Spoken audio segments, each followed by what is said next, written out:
తెలుగు రాష్ట్రాల్లో 450కి పైగా రోబోటిక్ సర్జరీలు సక్సెస్ఫుల్ గా చేసిన ఘనత మణిపాల్ హాస్పిటల్దే. గౌరవ ముఖ్యమంత్రి గారికి శ్రీ నారా చంద్రబాబు నాయుడు గారికి నా హృదయపూర్వక నమస్కారాలు. వేదిక పైన ఉన్న నాటి గౌరవ మంత్రివర్గ సభ్యులందరికీ, వేదిక పైన ఉన్న ఎంపీ గారికి, ఎమ్మెల్యే గారికి, నాయకులందరికీ నా హృదయపూర్వక నమస్కారాలు. ఇక్కడికి విచ్చేసిన విశిష్ట అతిథులందరికీ ప్రతి ఒక్కరికి నా హృదయపూర్వక నమస్కారాలు. అమ్మ అంటే ఇది వర్ధంతి కదా, అరిస్తే బాగుండదని. అమరజీవి పొట్టి శ్రీరాములు గారికి ఆయన వర్ధంతికి ముందస్తుగా చేతులెత్తి ఆయనకి నా నివాళులు అర్పిస్తున్నాను. మనం ఎందుకు వర్ధంతులు కానీ జయంతులు కానీ మహానాయకులు ఎందుకు మనం చేసుకోవాలి అంటే, మనిషి మర్చిపోవడం సహజం, మరుపు చాలా సహజం. ఎవరైతే మనకు అన్నం పెట్టారో, ఎవరైతే మనకు నిలబడ్డారో, ఎవరైతే మన కోసం పనిచేశారో, తల్లిదండ్రులు కూడా మర్చిపోతాం మనం.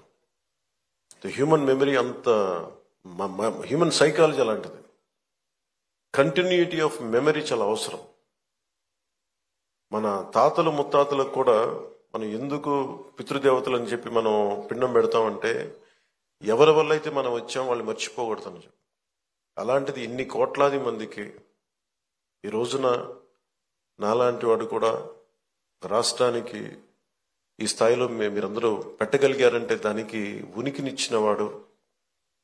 50 రోజుల పైన అన్నపానీయాలు లేకుండా కడుపు మలమలమల మాడిపోతూ, పేగులు యాసిడ్ పేగుల్లోంచి వస్తూ ఉంటే, మంటలు మండిపోతూ ఉంటే, దానికి ఏమి చేయాలో తెలియక ఒక మట్టి తీసుకొని, బంకమట్టి తీసుకొని ఒక బట్టగా రాసి దాన్ని తడిపి పొట్టకి చుట్టుకొని మహాక్షోభ అనిపించిన మహానుభావుడే. భార్య చనిపోయింది, కొడుకు చనిపోయాడు, కేవలం సమాజం కోసం, దేశం కోసం బతికిన మహానుభావుడైన ఆయన వేదన ఇవన్నీ ఎప్పుడు ఎక్కువ మందికి తెలియదు. ఆయనకి ఏదో ఒక ఆయన వల్ల వచ్చిందని ఒక చిన్నప్పుడు స్కూల్లో చదువుకుంటూ మాకు అనిపించి, అంతకు మించి ఎప్పుడు ఉండేది. నాకు ఎప్పుడు కూడా ఎందుకు వెతికేమనంటే, స్పెషల్ పాలిటిక్స్కి వచ్చాక అది కూడా ఆయన గొప్పతనం ఎప్పుడు మాకు మరింతగా అర్థమైంది అంటే, రాష్ట్ర విభజన జరిగిన తర్వాత ఎవరైతే మనకి మూలకారకులు ఆంధ్రప్రదేశ్కి, ప్రతిసారి పొట్టి శ్రీరాములు గారి విగ్రహం ఎతకాలి అంటే ఆర్యవైశ్య సమాజంలో దొరుకుతుంది తప్ప తక్కువ చోట్ల దొరుకుతుంది. ఆయన ఒక జాతికి నాయకుడు కాదు, ఒక కులానికి నాయకుడు కాదు, ఆంధ్ర జాతికి నాయకుడు ఆయన. అలాగే భాషా ప్రయుక్త రాష్ట్రాలకి ఆద్యుడు, దానికి దారి వేసినవాడు. స్వాతంత్రం వచ్చిన తొలి రోజుల్లో ఇది.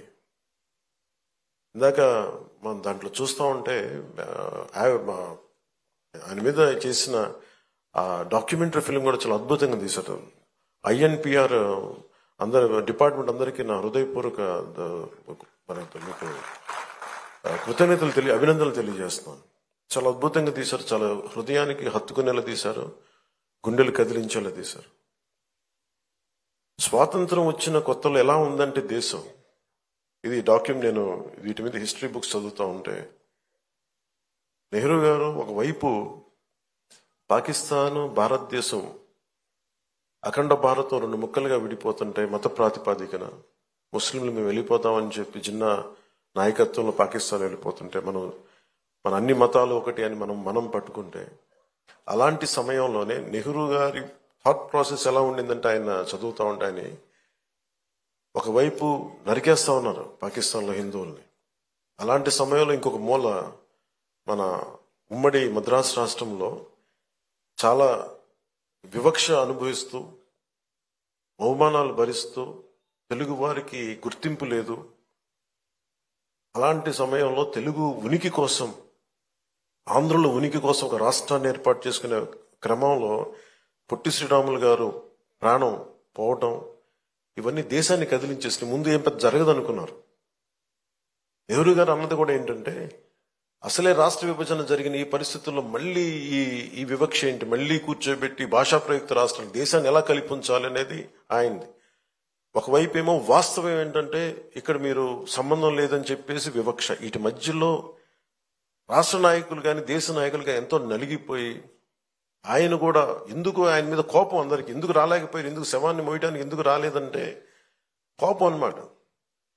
ఆయన వదిలేస్తే కొద్దిమంది ఘంటసాల గారు లాంటి పెద్దలు కానీ వీళ్ళందరూ వచ్చి అంటే నలుగురు మన రాష్ట్రం కోసం ఏర్పడిన వ్యక్తికి శవాన్ని మోయడానికి పాడి మోయడానికి నలుగురు కూడా కనా కష్టాలు పడాల్సి వచ్చిందంటే నిజంగా అది గుండె కదిలించేసింది.